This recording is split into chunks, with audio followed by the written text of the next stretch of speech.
Hey guys, what's up? It's Patrick. In this video, I'm going to tell you about my new strategy that I've been using that's working out really good for me. I've been doing this for the last week. I made about a week and a half. I made 900 last week, and I'm already up to like $100 today in like 3 hours. It includes a couple of catering orders that I did that made 30 bucks. And basically what I'm doing is I'm just waiting for blocks to drop on Grubhub.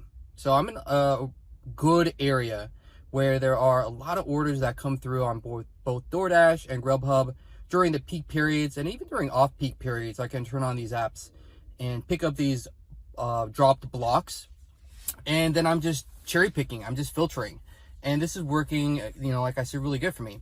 So I'm accepting like 20% of my total offers, maybe a little bit under on both DoorDash and Grubhub. And because of the area that I'm in, there's so many offers that come through. I can kind of zoom in. So in particular, there's a lot of people that live in condos, apartment buildings, which, honestly, once you kind of understand the various areas, some just aren't that bad. So for me, it's really about being able to get in and get out of, both the restaurants as well as the residents. Yeah, I'm able to stack offers a lot of the times. I don't usually will take multiple offers at the same time unless it's in, the same restaurant or the same complex and it's going in the same direction. Because if that's the case, stacked offers from the same company, fairly regularly. And that's the other thing, man. Now I'll get stacked offers with Grubhub, meaning that I'll get 2 offers, so then I have to accept both. But then I can just go in and reject the one that I don't want, the one where somebody's not tipping that much. So the result is all the offers that I'm doing are paying out tip-wise $6, $7 and more. It's very standard to get a tip of like 10, 11, 12 bucks, because even if people are only ordering, I'd say only ordering $50, $60, $70 worth of food to tip out that much. Because, these are like really nice areas. People with $1 million homes make good money, and they're going to tip that amount, and it's like, standard. They would tip their waiters more probably, right? So if they're getting food delivery, really, and even, even the CEO of Grubhub said, you should be tipping out $5, like as a minimum, if you're ordering food delivery, right? So that's kind of my new thing. I'm going to be throwing up some screenshots hopefully here as I've been talking to kind of give you an idea of what I've been doing, and then you can see kind of what people are tipping.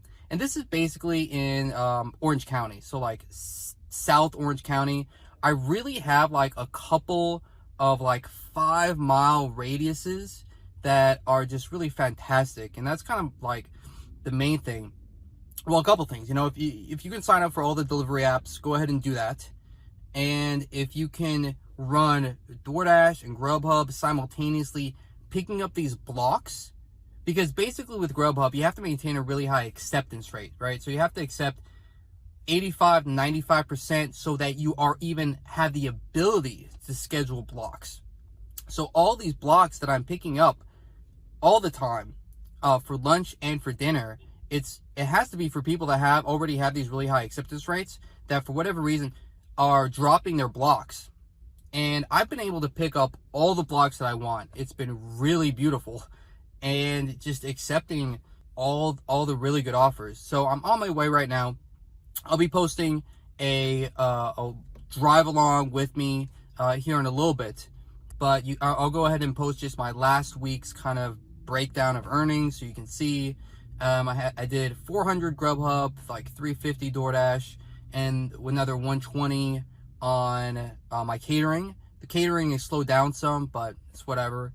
And then I've gotten some cash tips, and $900 in kind of a regular, it's kind of like a regular hours, right? So whatever it was, probably close to 40 hours worked to make that $900, and I'm happy with that. I can just toggle on and toggle off whenever I want. I made a new video on AB5, which I'll be uploading, talking about it, and it looks like, hopefully we can get it quashed with the new propositions that they have coming up, because this, at least for me, this is working out really well.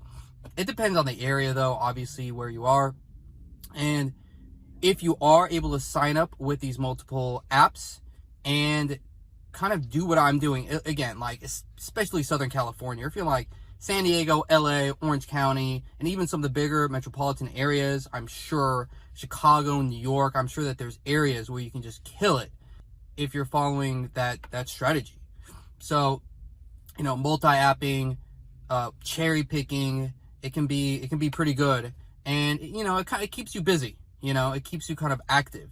And I can just turn them on and turn them off whenever I want. So that's my latest update. I hope you enjoyed this video, and I hope that you'll like and subscribe.